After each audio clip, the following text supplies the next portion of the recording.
Kung isang araw ay yayain ka ng mga estranghero na sumama sa isang hiking trip, sasama ka ba? Para kay Faye, isang simpleng babae mula sa China, ang kaniyang pagpayag na sumama ay naging simula ng isang bangungot. Dahil matapos ang kaniyang pag-akyat, siya ay biglang naglaho at 17 araw siyang hindi natagpuan. At ang pinaka nakakakilabot, ayon sa CCTV, wala siyang kasamang kahit sino. Maagang umaga, Pebrero 16, 2020, isang 39 anyos na babae na nagngangalang Faye ang lumabas mula sa isang convenience store sa isang maliit na baryo sa China. Nakasuot siya ng maliwanag na pulang coat na madaling makilala at sa kanyang mga kamay ay may dala siyang maraming merienda na bagong bili niya. Si Faye ay lumaki at tumira sa baryong iyon buong buhay niya. Simple lang siyang tao at may napaka-espesipikong araw-araw na routine na palagi niyang sinusunod. Karaniwan, maaga siyang gumigising, susuot ang kanyang jacket, pupunta sa convenience store para bumili ng merienda at pagkatapos ay babalik sa bahay na tinitirhan niya kasama ang kanyang asawa. O kaya naman, bibisita sa bahay ng kanyang mga magulang o kapatid na babae at iyon ang ginagawa niya halos araw-araw. At ang araw na iyon ay nagsimula rin ng eksaktong tulad ng lahat ng ibang araw. Pagkatapos niyang lumabas ng tindahan, nagsimula siyang kumain ng ilang merienda habang nag-iisip kung saan siya susunod. Babalik ba siya sa sariling bahay o pupunta ba bahay ng kamag-anak? Habang naglalakad siya sa kalsada, bigla niyang narinig na may taong tumawag sa kanya. Huminto siya at lumingon. Nakita niya ang 5 tao na magkakatabi, nakatayo sa bungad ng isang trail. Ang baryo ni Faye ay kilala sa isang magandang hiking trail na nagsisimula doon mismo sa kinaroroonan ng mga taong iyon. Ang trail ay paakyat sa bundok at papasok sa isang malaking kagubatan na may iba't ibang pan at talon. Sobrang ganda ang lugar na iyon. Tinatawag itong 18 Pan of the Dragon King. Tinatawag itong ganoon dahil literal na may 18 pan na nakakalat sa loob ng kagubatan. Ang mismong baryo kung saan nakatira si Faye ay may pangalan din na tumutukoy sa Dragon King sa wikang Chino. Pero kahit lumaki si Faye sa lugar na iyon, minsan ay hindi siya umakyat doon sa hiking trail. Palagi na iyon iniiwasan. May magandang dahilan siya. Noong bata pa siya, nagkaroon siya ng tumor at upang matanggal ito, kinakailangan niyang uminom ng maraming gamot na nakasira sa kanyang katawan at nagdulot ng pangmatagalang epekto. Kahit na nawala ang tumor sa gumaling na siya, naiwan sa kanya ang pakiramdam na siya ay mahina, marupok, kaya't natatakot siyang sumubok ng kahit anong bagay na maaaring maging delikado gaya ng pag-akyat sa bundok.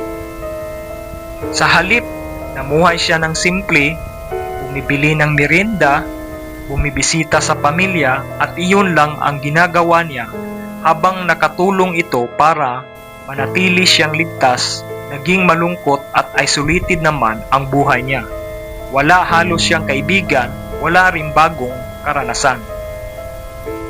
Kaya, nang marinig niya ang mga boses na tumatawag, "Hoy Faye, dito ka," at nakita ang 5 tao na nag-aanyaya sa kanya na sumama sa kanila pupunta sa 18 pan. Nabigla siya. Ang mga taong iyon ay tila nag-aanyaya ng buong saya. "Tara, sumama ka. Mag-hiking tayo. Tingnan mo kung gaano kaganda." Para kay Faye, sobrang kakaiba nito.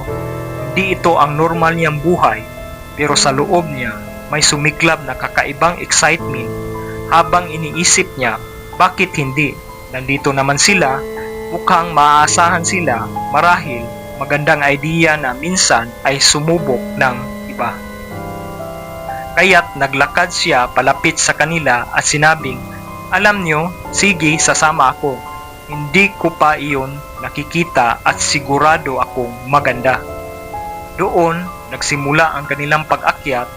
Habang umaakyat sila, nakita ni Faye ang mga tanawin na hindi niya akalaing malapit lang sa kanyang tinitirhan. Nakaramdam siya ng matinding paghanga, para bang nabago ang kaniyang pananaw sa buhay. Ang 5 kasama niya ay masayahin, madaldal at mabait. Pinag-usapan nila ang kanilang mga buhay at si Faye naman ay nagsimulang magkwento tungkol sa kaniyang kalusugan at mga pinagdaanan. Di nagtagal, nakarating sila sa isang pan, isa sa mga 18, may malawak na clearing, sumisikat ang araw at may talon na bumabagsak papunta sa pan. Napakaganda ng tanawin. Umupo silang lahat sa tabi ng pan at naglabas ng mga pagkain. Si Faye kinuha ang mga merienda mula sa convenience store at doon sila nag-picnic. Para kay Faye, iyon ang pinakamagandang araw ng kaniyang buhay. Nakalabas siya sa comfort zone, nakatagpo ng mga kaibigang mababait at nakaranas ng kakaibang ganda ng kalikasan. Ngunit habang nakaupo siya, bigla siyang nakaramdam ng matinding pagod. Siyempre, hindi ako sanay sa ganito. Siguro normal lang, sabi niya sa sarili. Pero unti-unti siyang napasandal at hindi na niya mapigilan ang kaniyang mga mata. Unti-unting lumabo ang kaniyang mga paningin hanggang sa tuluyan siyang nakatulog. Nang magising si Faye, nasa parehong lugar pa rin siya, pero ngayon madilim na. Wala na ang kaniyang 5 kasama, siya na lang ang naiwan. Kinakabahan siya at nagsimulang tawagin sila pero walang sumagot. Ang tanging naririnig ay ang kuliglig huni ng ibon at hangin sa kagubatan. Unti-unting bumabalot ang takot sa kanya. Naisip niya, baka niloko nila ako, baka may masamang plano sila. Nakatingin siya sa daanan, pabalik, pero pitch black ito.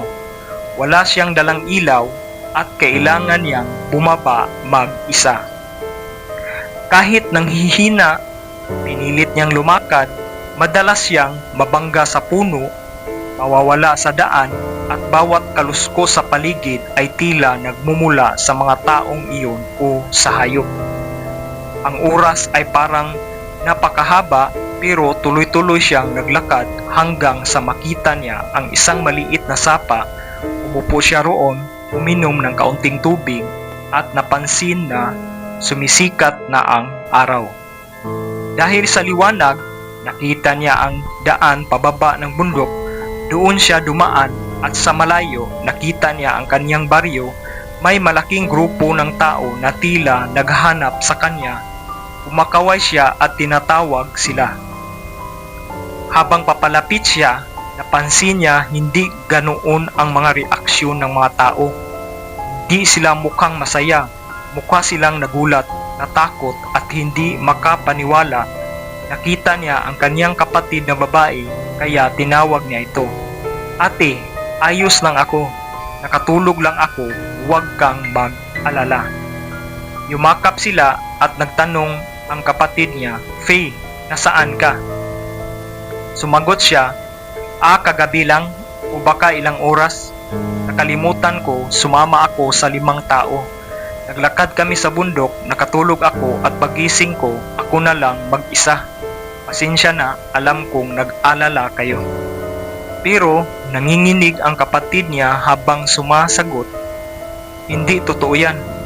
17 araw kang nawala." Agad siyang dinala sa hospital. Nalagas ng halos 60 pounds ang kanyang timbang, dehydrated at malnourished, halos imposibleng buhay pa siya.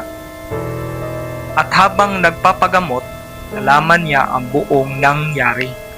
Pinapanood nila ang CCTV sa pasukan ng kagubatan.